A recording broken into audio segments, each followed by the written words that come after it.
ইসলাম নয়, ইসলামটা মাঝে মাঝে ইসলামের জন্য বেরিয়ে পড়াটা এটাও একটা ইসলাম। তার কারণ আগিয়ে চলে যাও।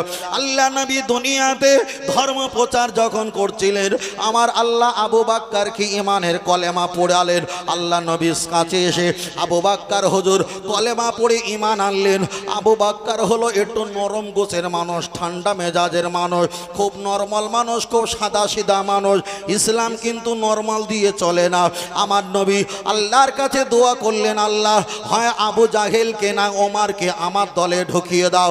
আমার আল্লাহ দুইজনার ভিতরে ওমর ফারুককে কবুল করে আল্লাহর নবীর দলে প্রবেশ করিয়ে দিলেন। তাহলে একদিকে আবু বকর নরম, অপরদিকে ওমর ফারুক গরম।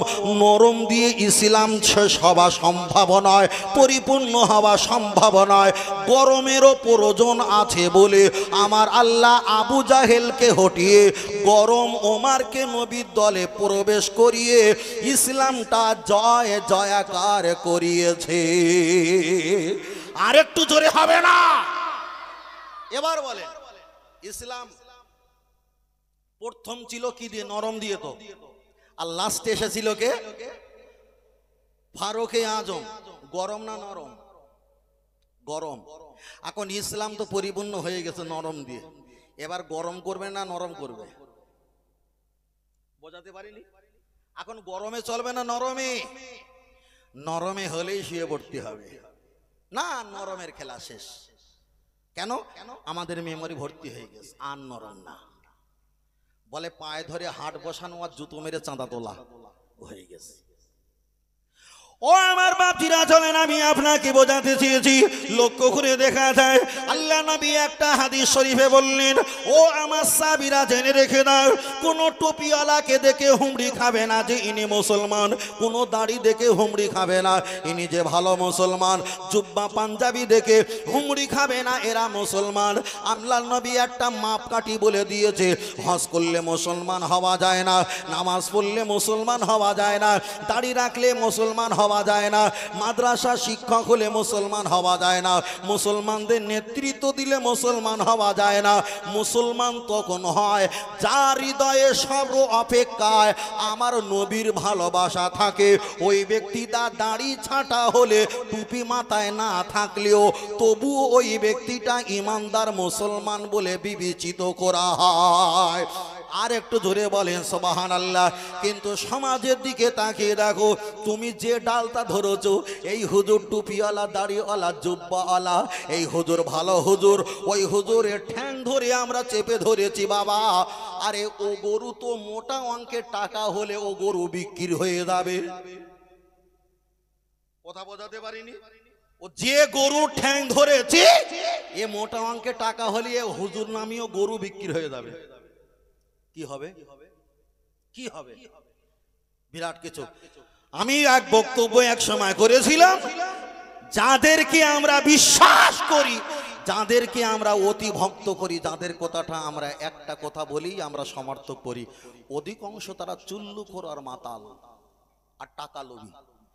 মক্কা মদিনা শরীফের একটা বাক্য আছে, বাক্যটা হাদিস কোরআন না। আল ইনসানু গোলামুদ দিরহাম। আল মানে সমস্ত, ইনসান মানে টাকা পয়সা, গোলাম বলতে দাসী, দিরহাম মানে টাকা। আল বলতে সমস্ত, ইনসান মানে মানুষ, গোলাম বলতে দাসী, দিরহাম বলতে টাকা। সমস্ত মানুষ টাকার দাসী, তবে সমস্ত বলা না গেলেও অধিকাংশ মানুষ টাকার দাসী। দাসী দাসী টাকা পয়সালে জামাইরে দেখছে, মেয়ে দেখছে, বড় সম্বন্ধের খালাতে বোনের, ছোট বোনের ভাই, যে মেজনন্দের চাচতে বোনের বোন এসছে তারা দেখছে। কিন্তু আমরা যা ঠ্যাং ধরে আছি একবারও বলিনি যে ঠ্যাং ছাড়া আমি তো 2 টাকা দিচ্ছি। ও সব গরু বেশি টাকা দামে পেলি বিক্রি হয়ে যাবে, কোনো ভরসা নেই, কোনো ভরসা নেই। ও আমার বাতিরা চলেন, আমি আপনাকে বোঝাতে চেয়েছি। লক্ষ্য করে দেখা যায় আল্লাহ নবী এক জায়গায় বসে আছেন, একটা সাহাবী নবীর দরবারে চলে আসলেন।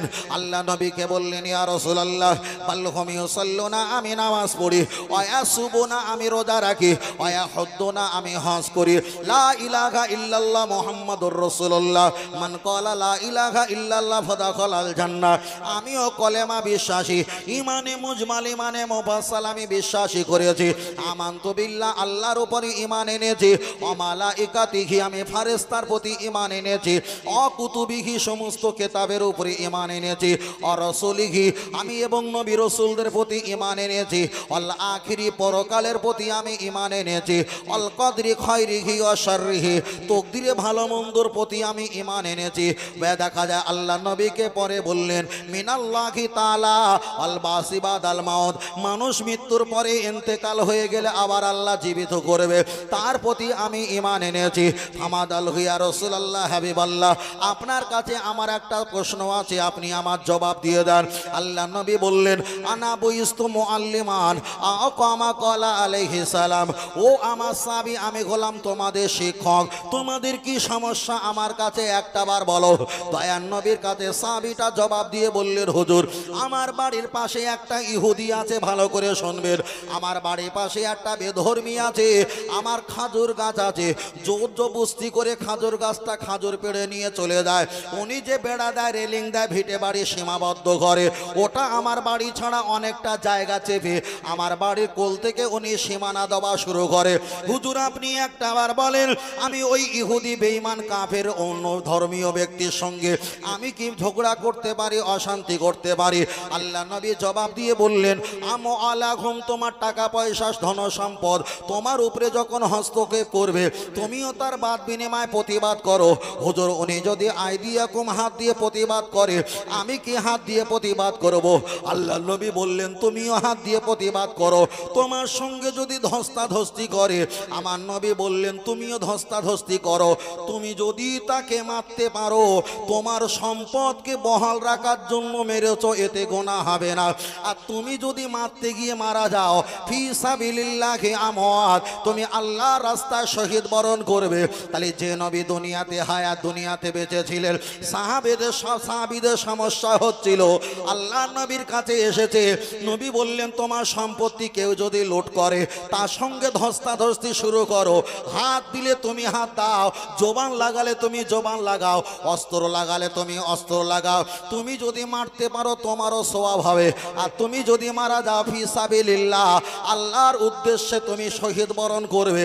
এটাই যদি নবী পাকে সোনার হাদিস হয়, তাহলে আমাদের মসজিদ হলো আমাদের সম্পত্তি, মাদ্রাসা হলো আমাদের সম্পত্তি, কবরস্থান হলো আমাদের সম্পত্তি, ঈদগাহ হলো আমাদের সম্পত্তি।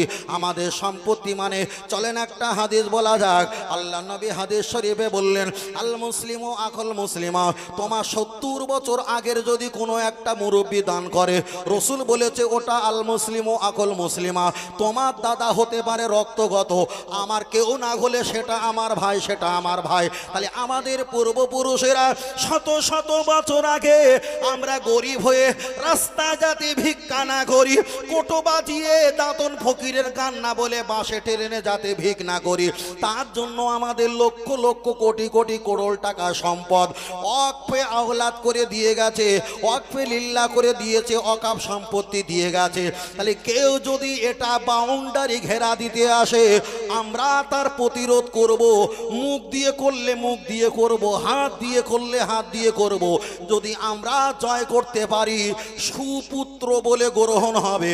আমরা যদি মারা যায়, আল্লাহর ঘর, মসজিদ, মাদ্রাসা, খানকা, ঈদগাহ, মাজারকে সংরক্ষণ করতে গিয়ে মারা গেলে ফি সাবিলিল্লাহি আমওয়াত, আল্লাহর উদ্দেশ্যে মারা যাব। এটাই হলো শরিয়াতের মাসলা।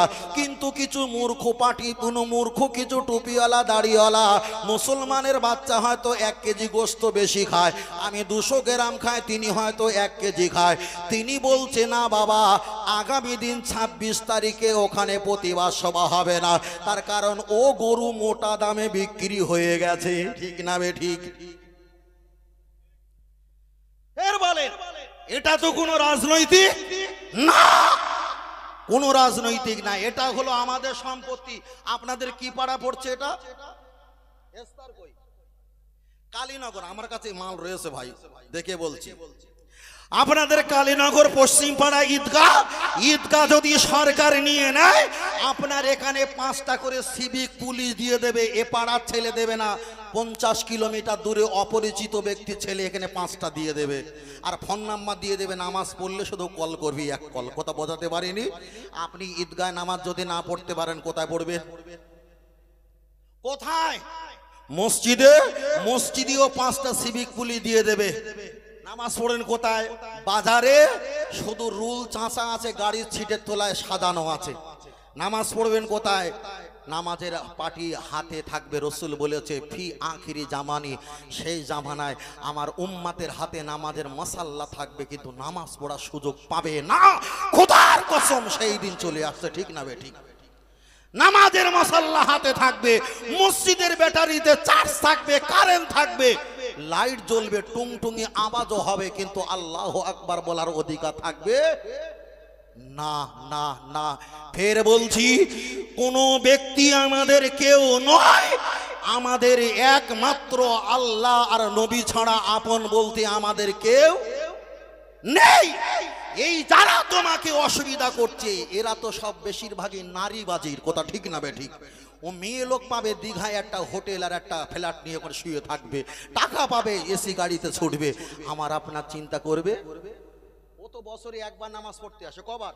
বছরে কয়বার? বছরে কয়বার? একবার।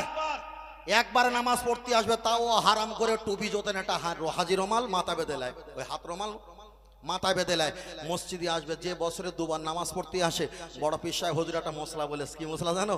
যে বছরে 2বার নামাজ পড়ে তাকে বিনা জানাজায় কাফন দাফন করে কবরে পুঁতে দাও। বড় পীর সাহেব রহমাতুল্লাহ আলাইহি ছাত্ররা জিজ্ঞাসা করেছে, হুজুর বছরে 2 রাকাত নামাজ পড়ে তাকে কি বিনা জানাজায় দাফন কাফনে কবরে পুঁতে দেবে কেন? সে তো ইমানদার মুসলমান। বড় পীর সাহেব বলল, তাহলে ইমামতি করে নামাজ পড়িয়ে জানাজা পড়াও। হুজুর ইমামতি করবে কে? বড় পীর সাহেব রহমাতুল্লাহ জবাব দিয়েছে, এলাকায় সবচাইতে মূর্খ জাহেল অজ্ঞ পূর্ব পশ্চিম চেনার ক্ষমতা নেই, ওকে দাঁড় করিয়ে দাও, ওই রকম মৃত ব্যক্তি যেন জানাজা পড়ায়। কথা বোঝাতে পেরেছি? যাদের জানাজা পড়ার কোনো হাদিস পাওয়া যায় না, কথা বোঝাতে পারিনি? আর তারা কি মসজিদ আর মাদ্রাসার দরদে কি উতলে উঠবে? উতলে উঠবে? উঠবে না, উঠবে না, কখন উঠবে না। ভালো করে শোনেন, কিছুদিন পরে এনআরসি হবে, কিছুদিন পরে এনআরসি হবে। এনআরসির জন্য কেউ আপনাকে যাবে না, বরং ওদের কাছ থেকে এপিট ওপিট করে নাম সই করে নিতে গেলে ভাও নেবে, 3বার টানবে। দাঁড়াও, খেয়ে নেই, মাথাটা ঘুরছে, খেয়ে নে, 3বার খেয়ে তারপরে সই করবে। জ্বালা আছে? জ্বালা নেই, জ্বালা নেই। এরা বেশি ধাক্কা খেলে বিজেপির কাছে মোটা অঙ্কে গরু বিক্রি হয়ে যাবে। কথা বোঝাতে পারিনি? কোনো চাপ তাদের নেই। চাপ সমস্যা আমার আর আপনার। আমি বোঝাচ্ছি, আমার অজ নেবেন, কেনাকাটা করবেন না করেন ব্যক্তিগত ব্যাপার। তবে একটা আমি কোনো রাজনৈতিকের বিরুদ্ধে বলবো না, শুধু বলছি, ভুল ভাঙাচ্ছি যে রাজনীতি আলাদা, ধর্ম আলাদা। চলেন। ও আমার বাপজিরা, আমি আপনাকে বোঝাতে চেয়েছি, লক্ষ্য করে দেখা যায়। ফের আমি আপনার কাছে একটা বার বললাম, আল্লাহ নবীর একটা হাদিসের কেতাবের নাম মনে পড়ে গেছে। যত সম্ভব কেতাবটার নাম হলো আতাবুল মাসাজিদ। আমার মতো আশা লাগছে, ওই কেতাবে আমি দেখেছিলাম আল্লাহ নবী বললেন, ও আমার সাহাবীরা, যুদ্ধের ময়দানে তোমরা যাবে, তবে আমি যুদ্ধের ময়দানে যেতে পারবো না। আমি 40 জন তোমাদের সাথী বানাই, ভালো করে বুঝবে। এটা বুঝতে পারলে এই বিষয়টা পরিষ্কার হয়ে যাবে। আমার অত খুলে বলার প্রয়োজন হবে না, প্রতিটা কথা যুক্তি আর লজিক বাস্তবিক থাকবে। আল্লাহ নবী 40 জন সাহাবীকে দেখা যায় এক জায়গায় করলেন। 40 জনের ভিতরে একজনকে লিডার আর মাতব্বার করলেন। আল্লাহ নবী তাদেরকে বললেন, ও আমার সাহাবীরা, আমি তোমাদেরকে বললাম, মান আতা আমিরি, আমি তোমাদের ভিতরে একজন আমির, একজন লিডার মাতব্বার বানালাম। ইনি তোমাদের যুদ্ধ যখন করতে বলবে, ওটাই আমার আদেশ হবে। যুদ্ধ করতে করতে যখন চলে আসতে বলবে, ওটাই আমার আদেশ হবে। মান আতা আমিরি আকামা কলা আলাইহিস সালাম। সাহাবীরা 40 জন যুদ্ধের ময়দানে ওরা হাজির হয়ে গেছে। নবী আবার ডেকে বললেন, ও সাহাবীরা শোনো, যুদ্ধের ময়দানে যাচ্ছ যাও, তবে তোমরা বেশি দামে বিক্রি হয়ে যেও না। আল্লাহ নবীকে বললেন, হুজুর ব্যাপারটাকে একটা বার খুলে বলো। দয়ার নবী খুলে বললেন, যে সব ইহুদি খ্রিস্টান বেঈমান কাফেররা যুদ্ধের জন্য জন্য চলে এসেছে। ওরা ক্লান্ত যখন হয়ে যায়, ওদের স্ত্রীগুলো উলঙ্গ হয়ে যৌন উত্তেজিত করার জন্য সামনে নাচানাচি করে, ওদের ক্লান্ত দূর করিয়ে আবার যুদ্ধের ময়দানে পাঠিয়ে দেয়। তবে ওরা যদি একটা বার হেরে যায়, ওরা যখন বাড়ি চলে যাবে ছুটে ছুটে, ওদের হাতে পায়ের কোমরের অলংকার হীরা মুক্তা জহরত কাঞ্চন মণি মুক্তা যতটা আছে ছুটতে ছুটতে যদি ছিঁড়ে পড়ে যায়, তোমরা কুড়িয়ে নেবে, যে পাবে সে নেবে, কাউকে ভাগ দেওয়া চলবে না। খুব ভালো করে বুঝবেন। আল্লাহ নবী সাহাবারা এই কথা শুনে যুদ্ধের ময়দানে হাজির হয়ে গেছে। যুদ্ধ তুমুল চলছে। নবী সাহাবা যিনি আমির করেছিল, ওই সাহাবিটা বলল, যুদ্ধ এই মুহূর্তে বন্ধ করো। 40 জনের ভিতরে সকলে যুদ্ধ বন্ধ করেছে। তাফসীরের ব্যাখ্যা এসেছে 13 জন ব্যক্তি যুদ্ধ করতে করতে ওরা যে রাস্তা দিয়ে ছুটে পালিয়েছিল, ওই রাস্তা দিয়ে সোনা দানা জহরত কাঞ্চন মণিমুক্তা কুড়াতে ওরা যেখানে গিয়ে সকলে এক জায়গায় হয়েছে, সেই ঘেরা টোপের ভিতরে প্রবেশ করেছে। এবার বলেন অবস্থা ভালো না খারাপ? ভালো না খারাপ? যদি কোনো টুপিওয়ালা সামনে রেখে খেতি যদি ওদের দলের ভিতর পর্যন্ত, বুঝবেন নি, যদি পৌঁছে যায়, অবস্থা ভালো না খারাপ? খালি মোটা দামে বিক্রি হওয়ার সম্ভাবনা আছে না নেই? চলেন ও আমার বাতিরা, চলেন লক্ষ্য করে দেখা যায়, ওরা যখন সামান পাত্র হীরা জহরত কাঞ্চন মণিমুক্তা কুড়াতে ওদের বাড়ি পর্যন্ত যখন চলে গেছে, ঘরে লেগে গেছে, খেয়াল নাই, শুধু মাল নেওয়ার জন্য ওরা যখন কাছাকাছি চলে গেছে, তাফসীরের ব্যাখ্যা এসেছে ওরা আর ফিরে আসেনি। হয় ওদের দলে ঢুকে গেছে, আর নইলে এমন মারা মেরেছে মাটির সঙ্গে আটার মতো সমান করে দিয়েছে। আমি আপনাকে বোঝাতে চেয়েছি, লক্ষ্য করে দেখা যায়, আগামী দিনে 26 তারিখে কলকাতায় যদি ব্রিগেড সমাবেশ হয়, আমরা একজনকে মাতব্বার করব, আমরা 10 জনকে মাতব্বার করব না। তার কারণ হলো, আমাদের মাতব্বার কে গেল আর না গেল আমাদের যায় আসে না। তোহা সিদ্দিকী হুজুর যদি নাও যায়, আমাদের যায় আসে না। সিদ্দিকুল্লাহ যদি নাও যায়, আমাদের যায় আসে না। এদিকে মোফাক্কেল যদি অ্যাডভোকেট নাও যায়, আমাদের যায় আসে না। কামরুদ্দিন যদি নাও যায়, আমাদের যায় আসে না।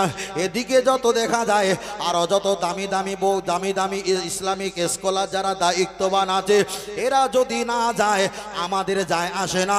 তবে আমরা যদি একজনকে, একটা ছেঁড়া ফাটা ইমামকে যদি স্টেজে তুলে দেই, তার কথা যদি লক্ষ লক্ষ জনগণ শুনি, নিশ্চয়ই একদিন জয়ের পতাকা উত্তোলন হবে। তবে আমি আপনার কাছে বোঝাতে চেয়েছি, নবী গেলেন না, সাহাবাদের পাঠিয়ে দিয়েছে। ওই সাহাবা একজন নেতৃত্ব দেবে, সকলে সেই কাজগুলো করবে। আর যারা ভিতরে ভিতরে বলল আমরা কাজগুলো করব, আমরা মত মেনে নেব, উপরে বলেছে, আর ভিতরে মাল কুড়াতে যাদের অন্তর জায়গায় পৌঁছে গেছে, ওরা মার খেয়ে সমান হয়ে গেছে, আর নইলে বিক্রি হয়ে গেছে। কিছুদিন আগে হাত তুলে বলেছিল, আমাদের মসজিদ চলে যাবে, আমরা ছাড়বো না, মাদ্রাসা চলে যাবে, ছাড়বো না, ঈদগাহ চলে যাবে, ছাড়বো না, ওয়াকফ সম্পত্তি চলে যাবে, ছাড়বো না। আবার ফেসবুকে ওই দাড়িওয়ালা টুপিওয়ালা ভিডিও দিয়ে বলছে, আগামী দিন 26 তারিখে আমি যাব না। তাহলে এই হারামখোর মাল কুড়াতে তাদের দলে ঢুকে গেছে।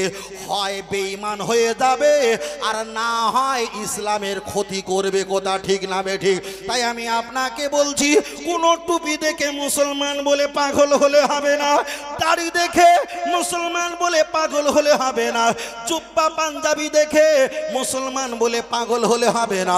আল্লাহ নবী বলেছে, যার ভিতরে আমার আদর্শ, মসজিদ মাদ্রাসা খানকা ঈদগাহ মক্তব মাজার, এই সম্পত্তি আল্লাহর ঘরের মোহব্বত যার ভিতরে থাকবে, ও যদি লুলো হয়, কানা হয়, খোঁড়া হয়, আমি রাসূলুল্লাহ জানিয়ে দিলাম, আল্লাহর হাসরের ময়দানে আনা আউয়ালু শাফিন, তাকে আমি শাফাত করব। তাকে যারা পিছনে সহযোগিতা করেছে আনা আওয়ালু শাফির, আমার সুপারিশের কারণে আল্লাহর ঘর মসজিদ মাদ্রাসা আমার অলি বান্দা আমার অলি উম্মাতের মাজার যেইগুলো দেখভাল করার জন্য হেফাজত রক্ষক করার জন্য কিয়ামতের দিন আমি নবী ধরে ধরে শাফাত করে আল্লাহর দয়ার জান্নাতে হাজির করিয়ে দেব। আর একটু জোরে হবে না?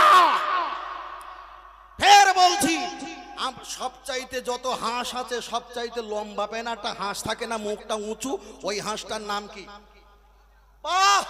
আর একটা সবচাইতে ভালো ঘর থাকে, লেখা থাকে না এই ভবনটা কি ভবন? রাজ ভবন। ভালো রাস্তায় চলতে গেলে ওই রাস্তাটার নাম হয় রাজ পথ। রাজ পথ। তাহলে রয় থেকে রাজহাঁস, রয় থেকে রাজভবন, রয় থেকে রাজপথ। ভালো পোশাক পরলে কি বলা হয়? রাজ। বড় ভাই বলেন, রাজ পোশাক।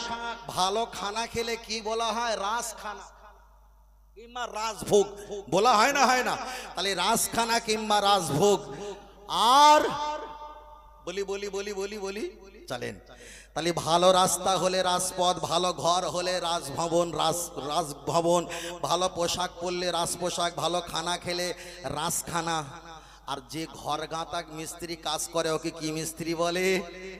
রাজমিস্ত্রি। তাহলে রয়ে রয়ে মিল আছে না?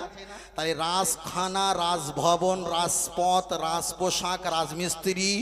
6 লাখ টাকা নিয়ে ময়দানে নামলে 6 কোটি টাকা আয় করা যায়। ওই নীতিটার নাম কি? একটু জোরে বলেন, আর একটু জোরে বলেন। তাহলে রাজহাঁস, রাজপথ, রাজখানা, রাজপোশাক, রাজভবন আর রাজমিস্ত্রি আর রয় থেকে রাজনীতি। তাই মুসলমান কিছু আছে নামে, আধার কার্ডে মুসলমান, খাদ্য সুরক্ষার কার্ডে মুসলমান। রসুল তো 1500 বছর আগে বলেছে লা ইয়াবকা মিনাল ইসলামি ইল্লা ইসমু, পৃথিবীতে ইসলাম থাকবে কিন্তু ঈমান থাকবে না। আধার কার্ডে মুসলমান লেখা থাকবে কিন্তু আল্লাহর খাতায় মুসলমান বলে লেখা থাকবে। কষ্ট পাচ্ছেন নাকি? কষ্ট পাচ্ছেন নাকি? আরে আজকের যে বিষয় চলছে সামনে, আমি যে আপনাদের বিরিয়ানি দেবো, পিছনে তো তরোয়াল নিয়ে দাঁড়িয়ে আছে, বিরিয়ানিটা খাবো কিভাবে? কথা বোঝাতে পারিনি। আজকের তো এই বিষয়, তো এই বিষয়টা কিছু করতে না পারি আর না পারি, দুটো কথা বলা আমাদের ইমানের দায়িত্ব। মুরব্বী যারা আছেন, সাধারণ ব্যক্তি যারা আছেন, আপনারা কিছু করতে পারবেন না। ফেসবুকে, হোয়াটসঅ্যাপে, ইউটিউবে লেখালেখি করতে পারবেন না। আপনাদের একটা ইমানি দায়িত্ব, চায়ের দোকানে গিয়ে আপনার সমবয়স্ক কোনো বন্ধু থাকলে তাকে বললেন, ভাই আমাদের সম্পত্তি যে আপনারা নিচ্ছেন এটা ঠিক করছেন না, এটাই হবে ইমানি দায়িত্ব। কথা ঠিক না বেঠিক? এটা হবে ইমানের দায়িত্ব।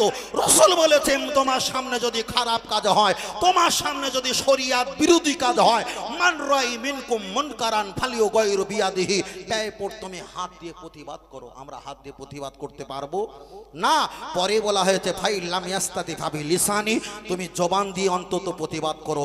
তাই আমরা 26 তারিখে জবান দিয়ে প্রতিবাদ করব। ওটাও যদি আমাদের প্রতিরোধ বন্ধ করে দেয়, ফাইল্লাম ইয়াস্তাতি ফাবি কলবি, অন্তর দিয়ে ঘৃণা করব। অজালিকা আদফুল ঈমান, আল্লাহ তো জানে বান্দা তো এর বিপক্ষে ছিল আর আমার পক্ষে ছিল, এটাই হবে ঈমানদারের বৈশিষ্ট্য। আর একটু জোরে হলে সুবহানাল্লাহ, আর একটু জোরে বলেন। একটু সকলে হাত তুলে তাকবীর দেন, নারে তাকবীর। সকলে হাত তোলেন, সকলে হাত তোলেন, হাত তোলেন। এই স্বেচ্ছাসেবক ঘর কিন্তু ভেঙে দেবো, হাত তোলো, নারে তাকবীর। হয়নি হয়নি, হাত তোলো, নারে তাকবীর। এই শুয়ে আছিস তা হাত তুলবি তো? থাক থাক শোন, থাক। নারে তাকবীর। আর একটু জোরে বলেন নারে তাকবীর, আর একটু জোরে বলেন নারে তাকবীর। আহলে সুন্নাত আল জামাত, সিলসিলা হক ফুরফুরা শরীফ, মদিনা মক্কা শরীফ, আল কোরআনের আলো, আল হাদিসের আলো। নারে তাকবীর। মাশাআল্লাহ, হাত নামান। আমরা আল্লাহকে হাত দেখিয়েছি, আল্লাহ পারি আর না পারি, তবু তো আপনার পক্ষে ঠিক না বে ঠিক। একটা হাদিস এসছে, নবী ইব্রাহিম আলাইহিস সালামকে আগুনতে ফেলেছিল, আব্বা ঘটনা শুনেছিলেন না? ওই আগুনতে ফেলেছিল, আর ব্যাং এসে বলছিল আল্লাহ আপনার কাছে একটা আরজি। কি আরজি? বলল আল্লাহ ওই নবী ইব্রাহিম আলাইহিস সালামকে যখন আগুনতে ফেলা হয়েছে, আমি একটু পানি দিয়ে আগুনটা নিভিয়ে দেবো। আল্লাহ কুদরতি জবানে হেসে বললেন, বাবা ব্যাং, তোমার এই সীমিত পানিতে কি আগুন লেবা? হ্যাঁ বাচ্চা, কথা বলো না। তোমার এই সীমিত পানিতে কি আগুন নেভা সম্ভব না? তখন ব্যাং জবাব দিয়ে বলেছিলেন, আল্লাহ আগুন লেবা সম্ভব না এটা আপনি তো জানেন, আমি নিজেই জানি, কিন্তু আমি যে নবী ইব্রাহিমের আগুন নেবানোর দলে আছি, এই নামটা যাতে লেখা হয় তার জন্য আমি অঙ্গীকার করলাম। জোরে বলেন। আরে আমরা 26 তারিখে যাই না যাই সেটা ভিন্ন, করতে দিল কি না দিল সেটা ভিন্ন। আমি যে আল্লাহ আপনার মসজিদের পক্ষে আছি, মাদ্রাসার পক্ষে আছে, খানকা ঈদগাহ এইগুলোর পক্ষে আছে, তার জন্য একটু হাত তুলে 30 সেকেন্ড 10 সেকেন্ড কনকন করলেও তো বুঝে আল্লাহ আপনার পক্ষে আওয়াজ দিয়েছি, এটা যে আপনার ধর্মস্থান বাঁচানোর পক্ষ, এটাই হলো তার প্রমাণ। জোরে বলেন। আর একটু জোরে হবে না? আর একটু জোরে হবে না? কোরআন বলেছে মা ফামাইয়া আমাল মিসকলা, কোরআন বলে দিয়েছেন জাররাইয়ারা শাররাইয়ারা, ভালো কাজ যদি চুল পরিমাণ করো হাসরের ময়দানে আল্লাহ দেখাবে, খারাপ পরিমাণ যদি খারাপ কাজ চুল পরিমাণ করো সেটাও দেখাবে। কিয়ামতের দিন যদি আল্লাহ জাহান্নামে দেয়, আল্লাহকে বলবো আল্লাহ সেই ওই তারিখে আমরা উঠেছিলাম, বৈশাখ মাসের 5 তারিখে 19 এপ্রিল শনিবারে আমরা উঠেছিলাম, আমি আল্লাহ আপনার ঘরের লোককে হাত তুলেছিলাম, ভিডিওটা দেখাও। ভিডিওটা যদি দেখায়, খোদার কসম রসুল হাদিস শরীফে বলছেন আলমার ওমানা হাব্বা, তুমি যে আল্লাহর পক্ষে ছিলে এটাই তোমার নাজাতের ওসিলা হয়ে যাবে। আর একটু জোরে বলে সুবহানাল্লাহ। দরুদ শরীফ আল্লাহুম্মা, খুব জোরে জোরে পড়েন। ওয়ালা আলী,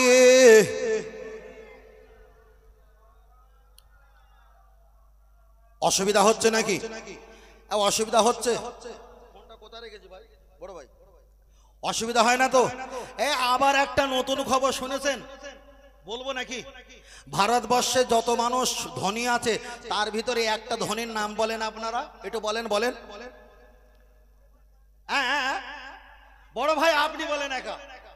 মুকেশ, মুকেশ আম্বানি। দেখেন আমি একদম গুগল থেকে সার্চ করে আমি এখানে A to Z প্রমাণ রেখেছি। প্রমাণ ছাড়া কিছু কথা বলা যাবে? কিছু কথা বলা যাবে?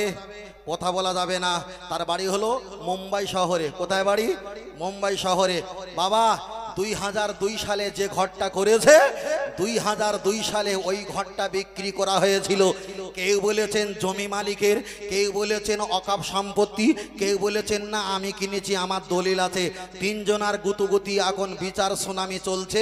অবশেষে খবরাখবর বেশি মানুষের মত হলো ওটা অনাথ ফাউন্ড, মানে অনাথদের জন্য এই জায়গাটা অকাপ করেছিল ভারতের বিরাট কোটি টাকার মালিক মুকেশ আম্বানি। কোটি কোটি টাকা তার হাতি আর ভাল্লুকের খাবার দেয়, সেই ব্যক্তি অকাপ সম্পত্তির উপরে ঘর বেঁধে আছে। ভাই মরে যাব না বেঁচে থাকবো আপনারা বলেন? কথা বোঝাতে পারিনি ভাই? মরে যাব না বেঁচে থাকবো এটা আপনারা বলেন। ভাই ফের আমি আপনাকে বলছি, এর আনুমানিক সেই জামায় বাজার মূল্য দাম ছিল 21 কোটি টাকা। কত টাকা? কত টাকা? মোবাইলে আছে, গুগল থেকে সার্চ করেছি, বসে বসে আপনিও সার্চ করে পেতে পারেন। 21 কোটি টাকা ছিল।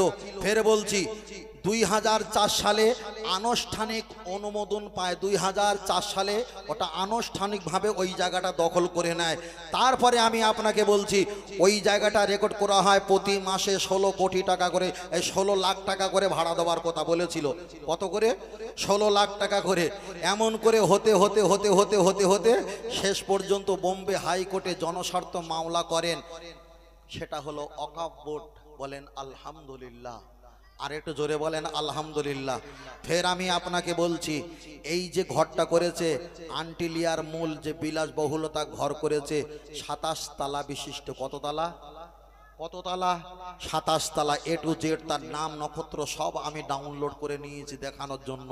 বলতে চেয়েছি মুকেশ আম্বানি মুম্বাইতে বাড়ি, তুমি বিরাট কিছু দেখাও, কিন্তু হিসাব বলছে, ইন্টারনেট গুগল বলছে, খতিয়ান পত্র বলছে, সবাই বলছে তুমি পরের জায়গায় বসবাস। ওটা আমাদের টাকা, কথা ঠিক না বে ঠিক?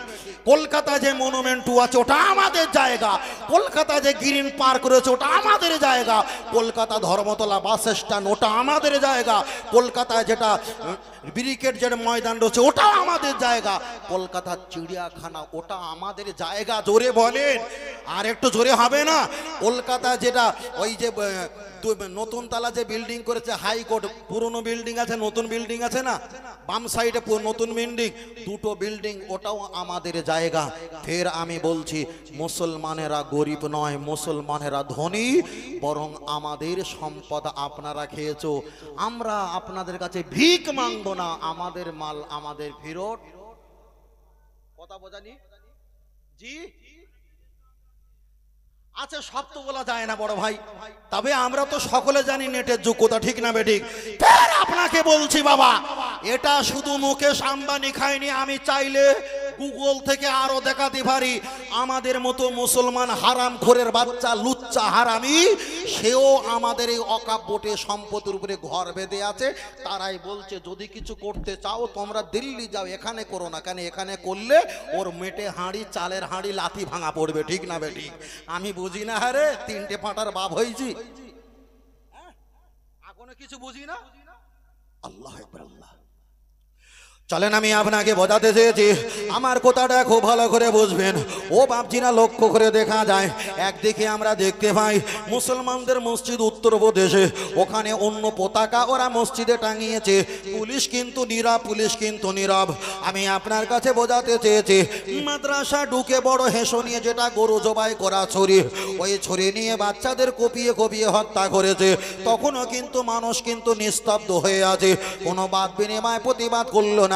এমনকি আমাদের যুগ যুগ যুগ যুগ ধরে বাবরি মসজিদ যেটা আমাদের সম্পত্তি ছিল, করোনা লকডাউন দিয়ে মানুষকে যখন ঘরে ঢুকিয়েছে আর মানুষকে বলল তোমরা দরজা বন্ধ করো, জানালা বন্ধ করো, লাইটগুলো বন্ধ করে থাকবে, আমরা সব বন্ধ করে ভ্যাকসিন নিয়ে সব শুয়ে আছি, তখনও পর্যন্ত রাম মন্দিরে কাজ চালিয়ে রাম মন্দিরটা ওখানে তৈরি করে দখল করে নিয়েছে, তখনও পর্যন্ত আমাদের কিছু নেতারা চুপ হয়ে রয়েছে।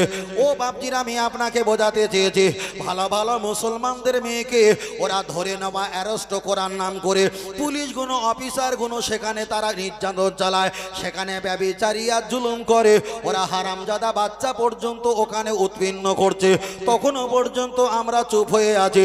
ফিলিস্তিনে মুসলমান মা বোনদের প্রতি জুলুম অত্যাচার এক আধ বছর নয়, হিসাব বলছে 2025 সাল পর্যন্ত 45 বছর ধরে ইসরায়েল দেখা যায় ওখানে ডলার চালিয়ে, ওখানে দেখা যায় বোমা আর বিভিন্ন গুলি বারুদ চালিয়ে লক্ষ লক্ষ ফিলিস্তিনি মুসলমান গাঁজার মা বোনকে ধুলিস্বাদ ধ্বংস বিলাপ্ত করে দিয়েছে, তখনও আপনি চুপ করে আছেন। এখানে একটু আগিয়ে চলে যাওয়া যায়, কিছুদিন আগে ডানকুনি চণ্ডীতলা থানা বড় তাজপুর বলে একটা জায়গা আছে, মুসলমানের বাচ্চা দুটো ছেলে ওয়াজ শুনে যখন বাড়ি যাচ্ছিল, কিছু যখন যুবক ছেলে দেখলো তোমরা কি মুসলমান, পরিচয় যখন পেয়েছে, তাদেরকে অত্যাচার এত মারা মেরেছে, তারা হসপিটাল সেখানে বেটে শুয়ে আছে, তখনও পর্যন্ত আপনি মস্ত চুপ করে আছেন। একটাবার আগিয়ে চলে যাওয়া যাক, লক্ষ্য করে দেখা যায় আমরা যখন মসজিদে একটাবার আগিয়ে চলে গেলাম, আমতা আনিস খানকে ধাক্কা মেরে যখন ফেলে দেওয়া হয়েছে, কত প্রতিবাদ করা হয়েছে, কোনো কাজ হলো না, তখনও পর্যন্ত আমরা মেনে নিয়েছি, কোনো বাদ বিনিময় করার সুযোগ পেলাম না। এমনকি অন্য ব্যক্তিরা তারা বক্তব্য দেয় মুসলমানের মেয়ে যদি মারা যায়, ভালো যদি দেখতে হয়, কবর থেকে তুলে নিয়ে এসে তাদের সঙ্গে ধর্ষণ করো, তখনও পর্যন্ত আমরা চুপ ছিলাম। আবার কোনো ব্যক্তি বলেছে মুসলমানদের যদি করোনা আর ভাইরাস হয়, ওদেরকে জঙ্গলে দিয়ে আগুন দিয়ে ওদের পুড়িয়ে মেরে দাও, তখনও পর্যন্ত আমরা চুপ করেছিলাম। ও বাপজিরা, আগিয়ে চলে যাওয়া যাক, 71-এর দলিল নিয়ে এনআরসি করবে, তখনও পর্যন্ত আমরা চুপ করেছিলাম। প্রতিদিন নিউজ পত্রিকা দেখতে পাই মুসলমানকে মারো আর কাটো, মসজিদ বন্ধ করে দাও, আজান দেওয়া চলবে বলবে না তখনও পর্যন্ত আমরা চুপ করেছিলাম। গরু অনেক জায়গায় আমাদের 24 পরগনায় অনেক জায়গায় গরু কাটা বন্ধ, তখনও পর্যন্ত আমরা চুপ করে আছি। এবার নিতে নিতে নিতে নিতে নিতে আপনার বাড়ি যে বাপ পৈতৃক সম্পত্তি দিয়ে মসজিদ বানিয়েছিল, তিলে তিলে 2 টাকা 5 টাকা কোটোয় ফেলে ফেলে আল্লাহর ঘর মসজিদ এটা বানিয়েছিল, এবার এটা নবা শুরু করেছে। আপনার বাপ চাচা 2 কাঠা 1 কাঠা জমি দিতে দিতে 10 কাঠা একটা ঈদগাহ দান করেছিল, এটাও নবা শুরু হয়ে গেছে। এবার আপনি বলেন আমাদের সব তো নবা শুরু হয়ে গেছে। আমি আপনার কাছে বারবার করে বলতে চেয়েছি, আপনার যে তাকিয়ে আছেন, আপনারা আমার দিকে তাকিয়ে আছেন, হিসাব কি একটা বার করেছেন?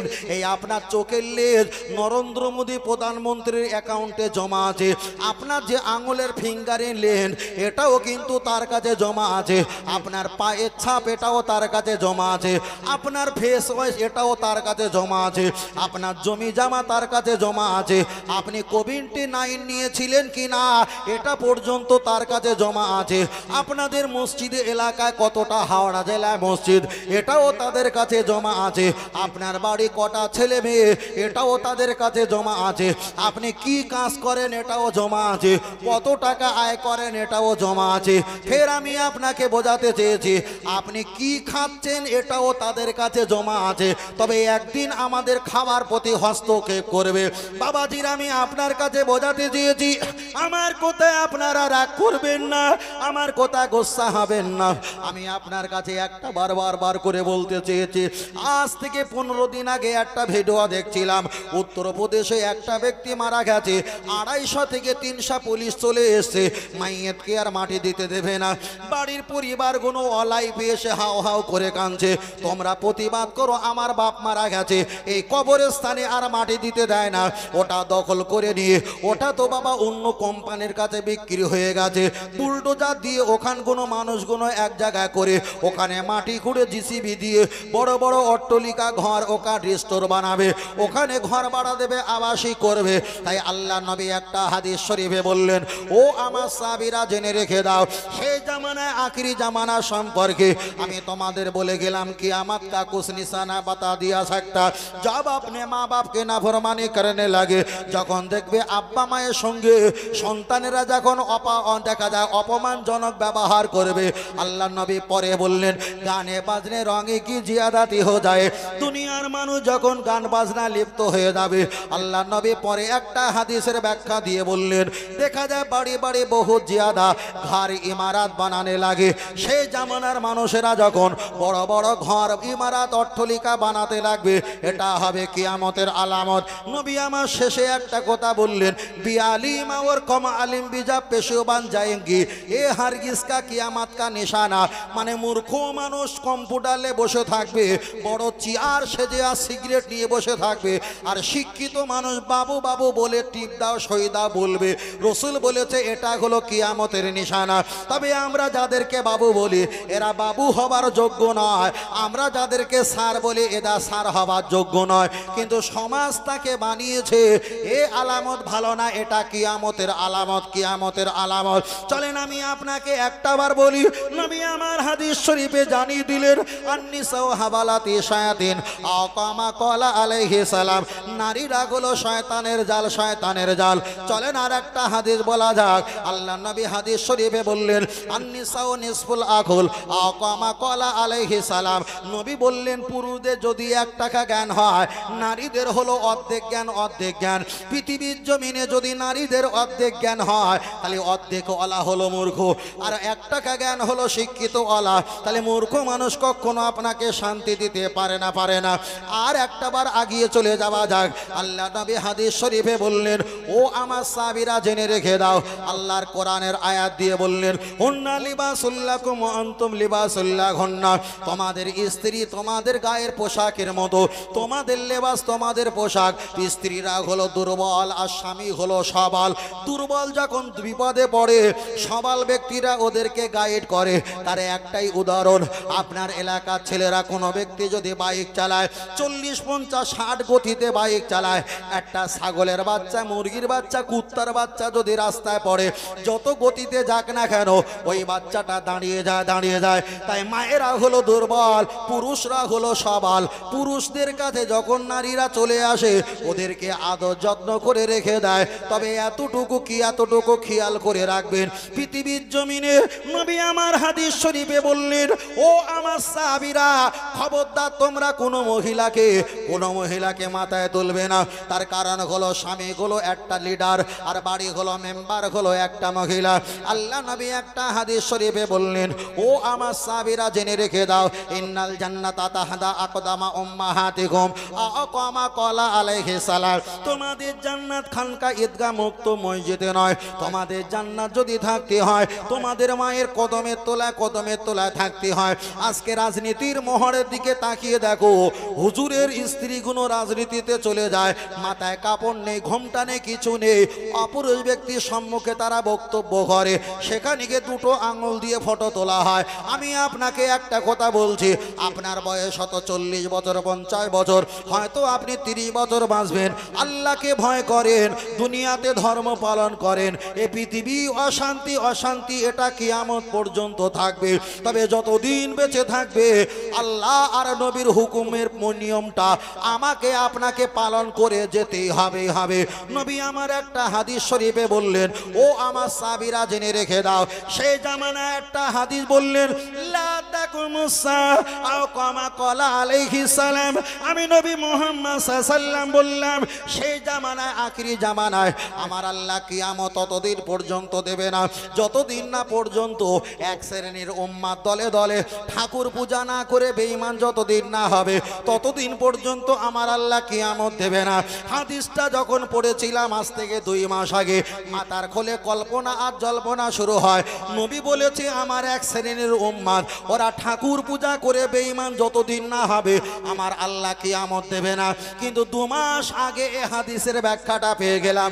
মুসলমানের বাচ্চা তারা তো সেখানে গিয়ে নারকেল ভাঙা শুরু করেছে, মুসলমানের বাচ্চা ফিতে কাটা শুরু করে দিয়েছে, মুসলমানের বাচ্চা মাথায় টুপি নিয়ে সেখানে তিলক লাগানো শুরু করে দিয়েছে। তাই নবী আমার এই হাদিসটা 1500 বছর আগে বলেছে, আমার এক শ্রেণীর উম্মাতেরা দলে দলে ঠাকুর পুজো করে বেঈমান আর কাফের যতদিন না হবে লা তাকুমুস সাআ, আমার আল্লাহ অতদিন কিয়ামত দেবে না। তাহলে যেসব গরুদের পিছনে আমরা দেখা যায় পা ধরে আছি, এ গরুরা তো অনেক দামে বিক্রি হয়ে গেছে, বরং দেব দেবীদের ঠাকুর পূজা করে নারকেল ভেঙে আর ফিতে কেটে এরাই তো বেঈমান আর কাফের হয়ে গেছে।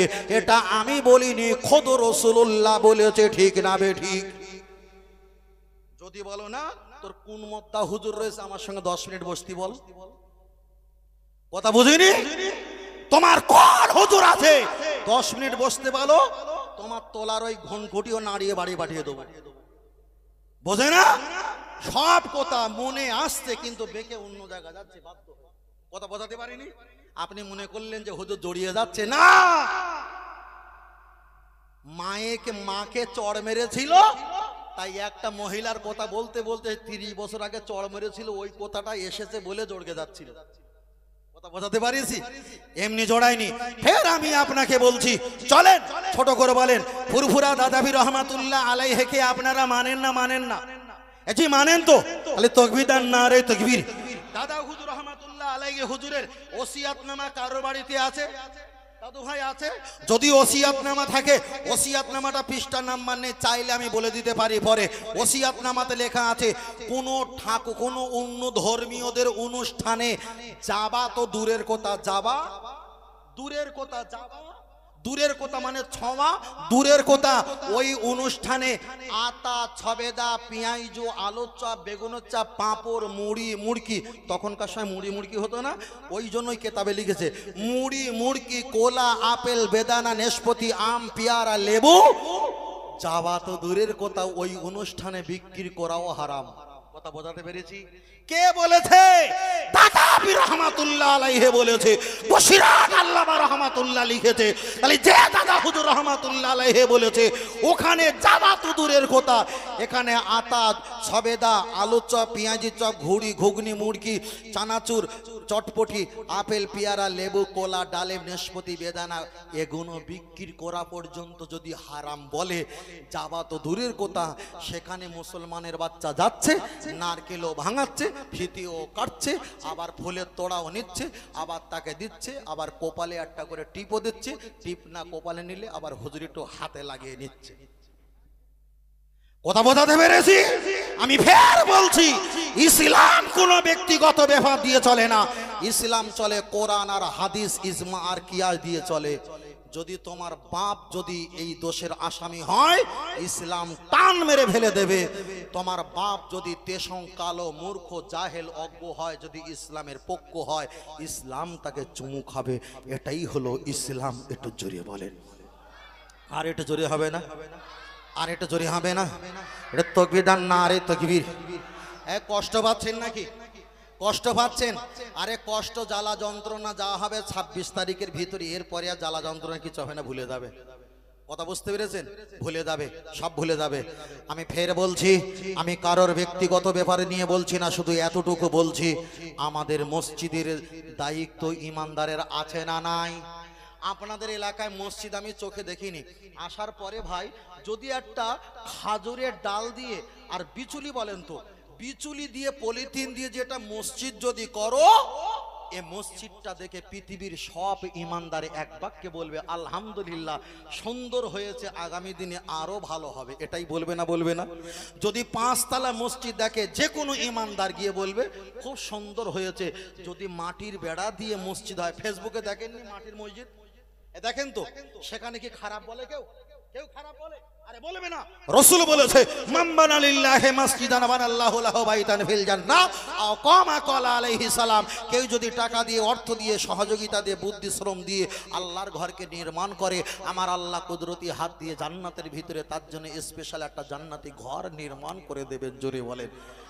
যদি মাটি দিয়ে, আমরা বেশিরভাগ দেখি ওটা কোন জায়গায়, ওই যে ওই বলেন না, ওই হ্যাঁ ইন্দোনেশিয়ায়, তারপরে আরো যে জঙ্গল, যে কালো কালো মানুষ, কি বলে রে, আফ্রিকা। আফ্রিকা আফ্রিকা যত মুসলমান আছে তারা তো গরিব অসহায়, সেখানকার মসজিদগুলো দেখি একটু মাটির মসজিদ, মানে পলিথিন দিয়ে হোক, খড় দিয়ে, বিচুলি দিয়ে হোক ওরা তৈরি করে। আমরা সেখানে আমিন লিখে এই মানুষটার মেসেজ পৌঁছাতে চাই যে আমরা যেখানে থাকি না কেন, মসজিদ আল্লাহর ঘর। আর একটু জোরে হবে না? আর একটু জোরে হবে না? চলেন টাইম দেখি, বেশিক্ষণ না, 1:30 বেজে গেছে। কটা উঠেছিলাম একটু বলো? 12:30 না? 1 ঘন্টা হয়েছে নাকি? 1 ঘন্টা হয়েছে তো? মিথ্যে কথা বলবে না ভাই, সত্যি কথা বলো। বড় ভাই কত ঘন্টা হয়েছে? 1 ঘন্টা হয়নি? ওরা বলো কেন ভাই? ওরা না মিথ্যে কথা বলতে পারে, কিন্তু আপনিও বলতে পারেন। হ্যাঁ, তাহলে সব যদি কম্বল ছেড়ে ফাঁকা হয়ে যায়, উকুন তো উকুন থেকে যাবে। চলে চলে। ও আমার জানান যুবকেরা, চলেন একবার এগিয়ে যাওয়া যাক। আমরা গোলাম মুসলমান, আমাদের মাথায় টুপি আছে। পৃথিবীর কোন ধর্মের মাথায় এমন টুপি নাই। ওদের টুপি আলাদা, আমাদের টুপি। আমরা মুখে দাড়ি রেখেছি, আমাদের দাড়ি রাখা আলাদা, ওদের দাড়ি রাখা আলাদা। ওরা গোপো মোপো ঝোপো সমান, ওরা গোপটা ইতনা বড়া হ্যায়, এত বড় গোপ। যদি বাড়িওয়ালা বলে হুজুর আজকের দই কিনে নিয়ে এসেছি, চামচ নেই, একটু খাও। যদি কোনো গোপওয়ালা ব্যক্তি চামচ ছাড়া যদি দই খায়, কেমন লাগবে? যদি বাড়িওয়ালা বলে হুজুর আম নিয়ে এসছি বাড়ি থেকে, কাটার মতো ছুরি অস্তরি বটি নেই, তুমি খোলা ছাড়ি দিচ্ছে, কামড়ে কামড়ে খাও, কেমন লাগবে? চলেন আমি আপনাকে বোঝাতে চেয়েছি, তাহলে কোনো ব্যক্তি যদি দাড়ি রাখে, মুহাম্মদ সাল্লাল্লাহু আলাইহি ওয়াসাল্লাম শিখিয়েছে দাড়ি কেমন করে রাখতে হবে। দাড়িটা বড় করবে, গোঁপটারে ছোট করবে, এটাই হলো ইসলামিক দাড়ি। জোরে বলেন সুবহানাল্লাহ। কিন্তু আমাদের ছেলেরা এমন কিছু দাড়ি রাখে, চারিদিকে ফাঁকা, এখান থেকে এই পর্যন্ত হালকা করে দাড়ি রাখে। কোন রাজনৈতিক মানুষ রেখেছে আমি নাম বলছি না, কিছু মুসলমানের বেটা রাখে, এখান থেকে এই পর্যন্ত এগোনো কেটে দেয়। কুত্তার মুখ যেমন কালো দুধ থেকে লাগে, এদের মুখটাও সেম তাদের লাগে। ওই জন্য ক্যামেরার অপশন আমি সামনে রেখেছি, একটু ফটো তুলবো। চলেন আপনার কাছে এগিয়ে যাই, লক্ষ্য করে দেখা যায়। তাহলে আপনাকে আমি বোঝাতে চেয়েছি আমাদের দড়ির কোয়ালিটিটা আলাদা, আমাদের মাথার টুপির কোয়ালিটি আলাদা। অন্য ব্যক্তিরা পাগড়ি পরে, ওদের পাগড়িটা লাল পিত গেরুয়া জাফরানি হয়, কিন্তু আমাদের পাগড়ি সবুজ কিংবা কালো কিংবা সাদা রঙের হয়। এবার চলেন তৃতীয় নাম্বার, আমরা লক্ষ্য করে দেখা যায় আমরা পাঞ্জাবি পরি, আমরা পাঞ্জাবি পরি, গোল পরি, পান পা পর্যন্ত পাঞ্জাবি পরি। ও বাপজিরা খেয়াল করে দেখবেন আমরা মসজিদে নামাজ পড়ি। আপনাদের পশ্চিম পাড়ায় মসজিদ আছে, এই মসজিদটা পৃথিবীর জমিনে হিন্দু খ্রিস্টান জৈন পারাসি শিবির ইসাই গুজরাটি মারাঠি কুচবিহারি বিহারি বাঙালি যত ধর্মের মানুষ আছে, আল্লাহর কসম করে বলি এই মসজিদের ফটো তুলে যদি তাদেরকে দেখানো হয় এক বাক্যে বলে দেবে এটা মুসলমানদের মসজিদ। কিন্তু তাদের ধর্মের ঘর যদি ফটো তুলে দেখানো হয় চিনতে পারবে না। কেন? বছরে যায় একবার, তাও 1 মিনিটের বেশি চান্স তারা পায়। ঠিক না বে ঠিক? 1 মিনিটের বেশি চান্স পায় না, ঘাড় ধরে বার করে দেয়। আর আমরা বলি বাবা ভিতরে এসো, ভিতরে এসো খালি আছে, ভিতরে এসো খালি আছে। তাও বলা হয় কাঁধে কাঁধে দাঁড়াও, অসুবিধা যদি হয় তোমরা হাতটা ফাঁকা না করে এক জায়গায় করে নাও। তার কারণ হলো তুমি নামাজ পড়তে গিয়ে অপর ব্যক্তিকে নামাজ পড়ার সুযোগ করে দিলে 50,000 বছর পরে যদি জান্নাত পেতে, ওই 50,000 বছরের জান্নাতটা আমার আল্লাহ আগিয়ে তোমার সামনে হাজির করে দেবে। আর একটু জোরে বলে সুবহানাল্লাহ। চলেন একটা বার এগিয়ে যাওয়া যাক। আমরা কোরআন তেলাওয়াত করি, আমাদের হাফেজ সাহেব কোরআন তেলাওয়াত করে, মসজিদের ইমাম সাহেব হুজুর আল্লাহর কোরআন তেলাওয়াত করে। আপনি বাংলাদেশে গেলে ওদের ভাষাটা যদি 18-20 পার্থক্য হয়, ওরা কোরআন যখন পড়বে একই কোরআন না আলাদা কোরআন। আমেরিকার ইমাম যখন কোরআন পড়বে একই কোরআন না আলাদা কোরআন, একই কোরআন। ইন্দোনেশিয়া, জার্মানি, রাশিয়া আর দেখা যায় বিভিন্ন পৃথিবীর দেশে যখন ইমাম সাহেব কোরআন পড়বে একই কোরআন, একই কোরআন, ভাষা আলাদা হতে পারে কিন্তু কোরআন যখন পড়বে এক, সালাম যখন দেবে এক। ভাষা বুঝতে পারিনি, মাশাআল্লাহ যখন বলেছে বুঝতে পেরেছে, ঠিক না বেটি? ভাষা বুঝতে পারিনি, আল্লাহু আকবার যখন বলেছে বুঝতে পেরেছি, ভাষা বুঝতে পারিনি। মুসলমান যখন বলেছে বুঝতে পেরেছি। তার কারণ আমার আল্লাহর কোরআন জানিয়ে দিয়েছে ইন্নাদ্দিনা ইনদাল্লাহিল ইসলাম। আমি আল্লাহ পৃথিবীর যেখানে যাও না কেন ইসলাম এক, আর ইসলাম ধর্ম আমি আল্লাহ আমার কাছে কবুলিয়াতের শ্রেষ্ঠ ধর্ম। আর একটু জোরে হবে না? তাই আমরা ইন্টারনেটে দেখতে পেয়েছি কোরআন শরীফ ওরা আগুনতে পুড়িয়ে দেয়। দেখেছেন না দেখেননি? দেখেছি। আচ্ছা বলেন পৃথিবীর কোন মুসলমান অন্য ধর্মীয় কেতাব পড়িয়েছে এমন কি নজির আছে?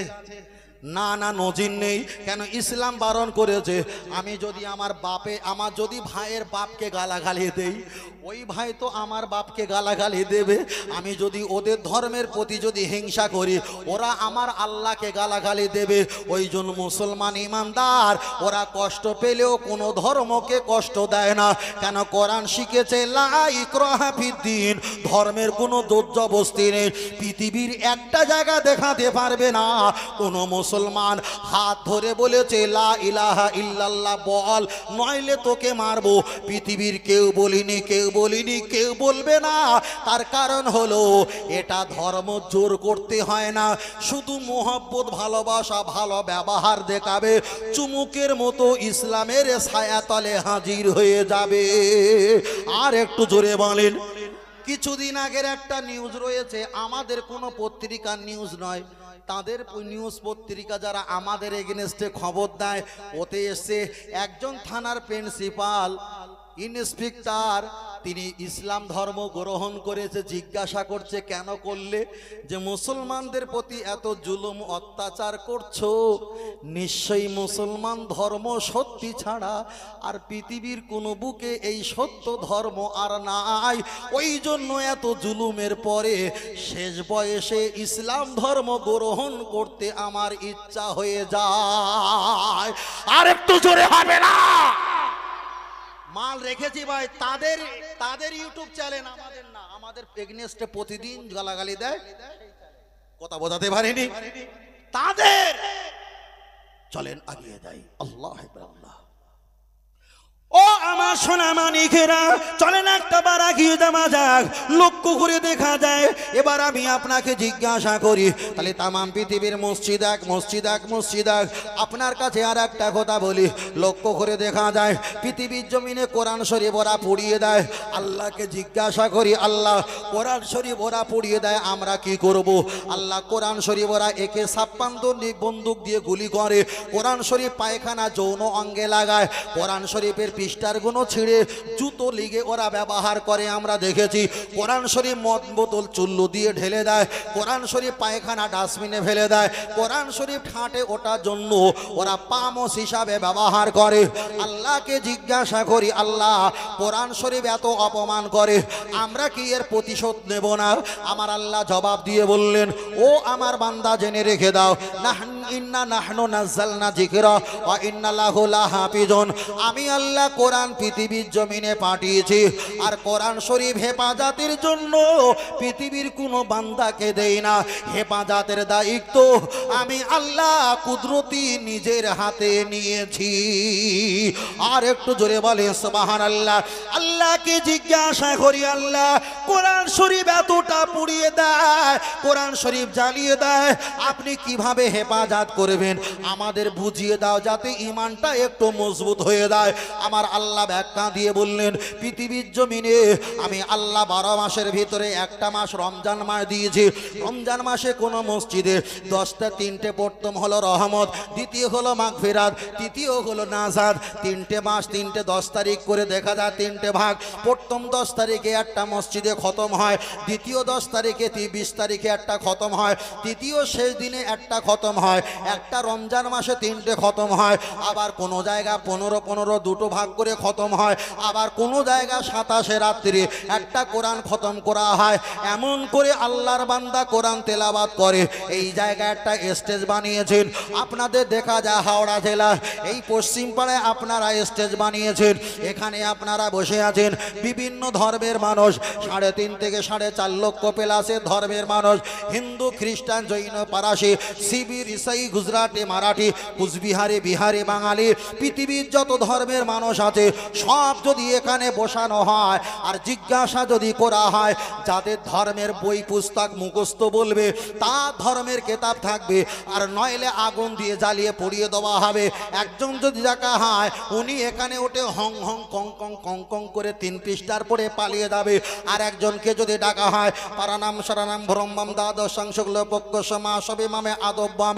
উনি 4 পৃষ্ঠার পরে পালিয়ে যাবে আর একজনকে যদি ডাকা হয় উনি 2 পৃষ্ঠার পরে উনি পালিয়ে যাবে পৃথিবীর কোনো ধর্মগুরু ধর্ম কিতাব বই মুখস্থ নেই আল্লাহর একটা হাফেজ বান্দা আপনাদের এলাকায় মাদ্রাসার কোনো হাফেজ বান্দাকে কোনো হাফেজ সাহেবকে একটা বার যদি স্টেজে তোলা হয় ওই হাফেজ সাহেবকে যদি বলা হয় বাবা তুমি আল্লাহর কোরআন যদি পুরোটা পড়তে পারো মুখস্থ তাহলে আমাদের ইসলাম আর কোরআন থেকে যাবে ওই হাফেজ বান্দা এই জায়গা দাঁড়িয়ে সালাম দিয়ে বিসমিল্লাহির রহমানির রহিম শুরু করে এই যে কুলনা দকুলু হাজে গেল করিয়াতা ফাকুলু মিনগা হাইতু শাইতুম রাগাদাও আদখুলুল বাবা সুজদা ওয়া কুলু হিত্তাতুন নাগফিরিলাকুম খাতায়াকুম আসানাজিদুল মুহসিনিন আল্লাহর কোরআন এখানে পড়া শুরু করবে সূরা ফাতিহা থেকে শুরু করবে মিনাল জিন্নাতি ওয়ান নাস সূরা নাস পর্যন্ত তেলাওয়াত করবে আর ওই লেখা যদি একটা মাওলানা কাগজে কলমে লেখা দিয়ে যদি আপনাদের গরুহাটা উলুবেড়িয়ায়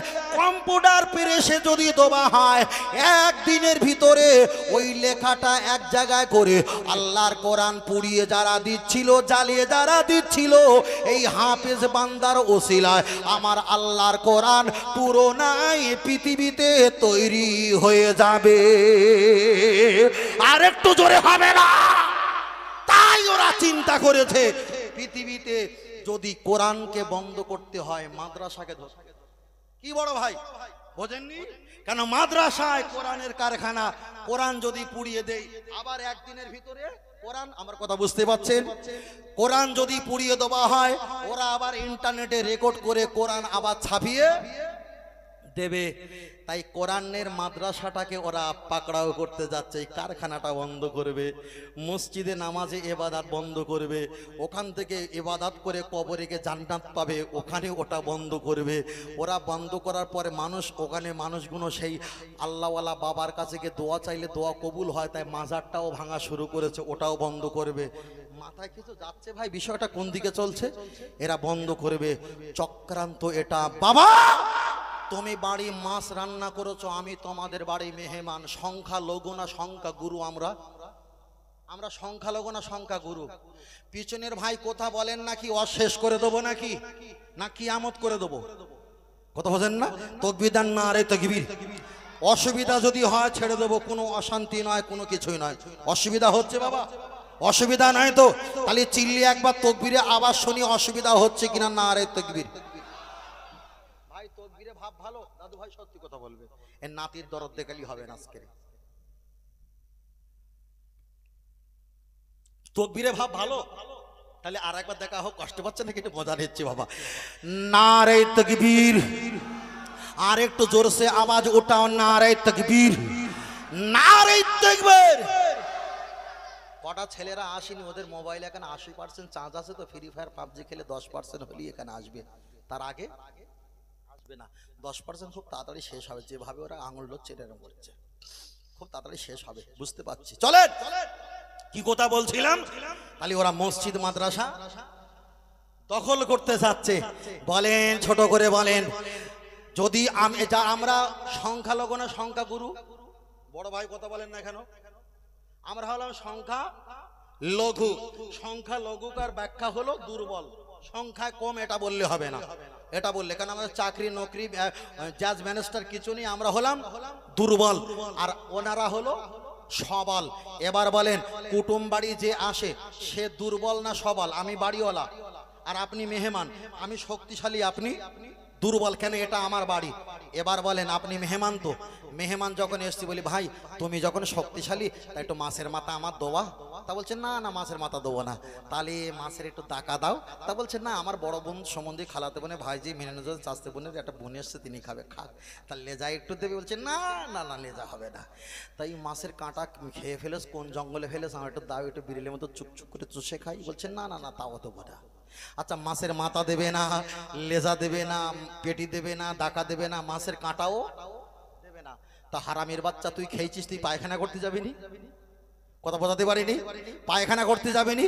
এবার পায়খানা যদি কলা গাছে যায়, আর আমি যদি সাপের রূপ ধরে যদি একটা সবল মারি, আমি কি বিশাল হিংস্র হয়ে গেলাম? হিংস্র হয়ে গেলাম?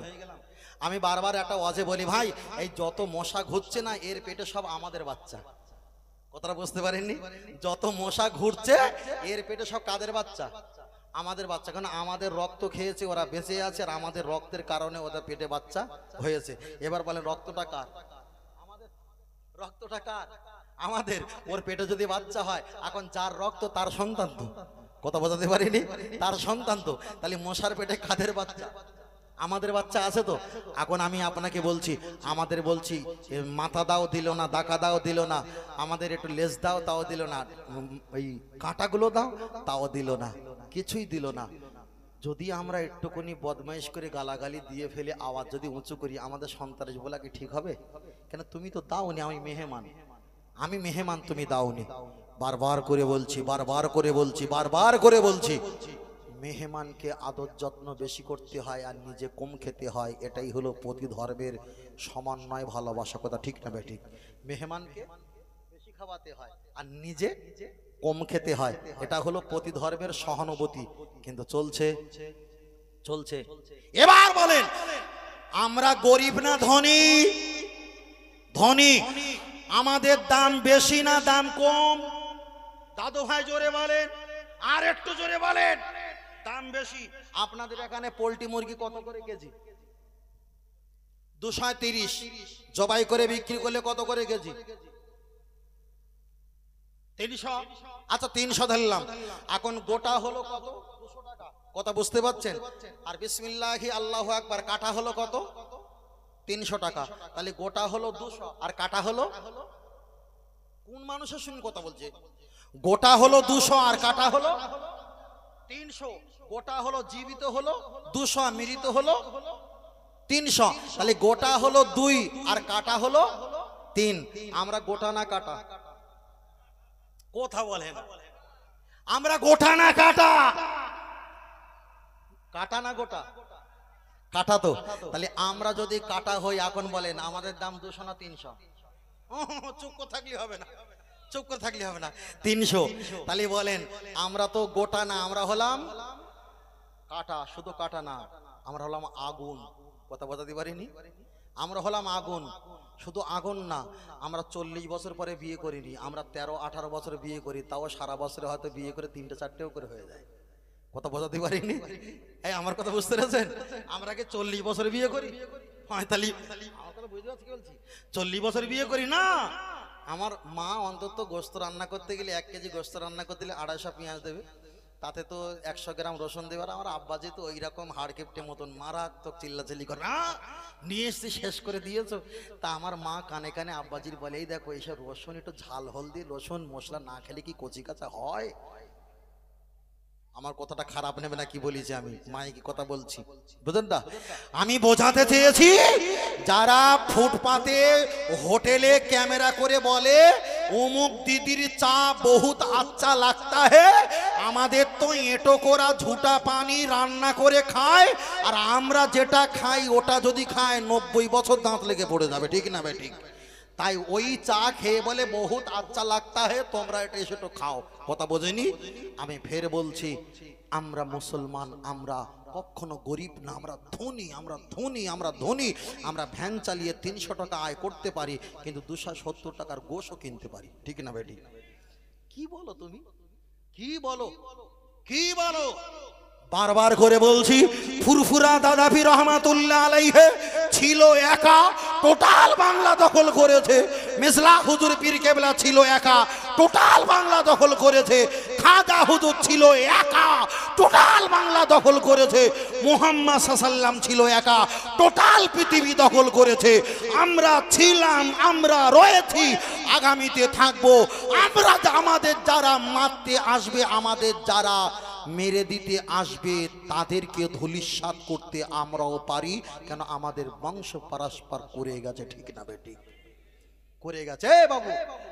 আমার ঘর নিয়ে নেবে, জায়গা নিয়ে নেবে, টাকা নিয়ে নেবে, অর্থ নিয়ে নেবে, আমার স্ত্রীকে ধরে নিয়ে যাবে, ভাগনাকে ধরে নিয়ে যাবে, গাড়ি বাড়ি সিল করে দেবে, জমি জায়গা মসজিদ খানকা ঈদগাহ মক্তব্য সিল করে দেবে, আর আমি ভেড়ার মতো বসে থাকবো।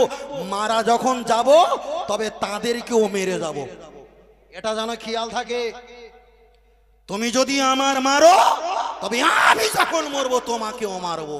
তবে আমি সন্ত্রাসী নয়, মারতে আসলে মারবো। সন্ত্রাসীকে বাড়ি গিয়ে লেখাপড়া করে দেখবে যা। বলেছি কি? চলেন আগিয়ে যাই। আল্লাহ, চলেন আমি আপনাকে বোঝাতে চেয়েছি।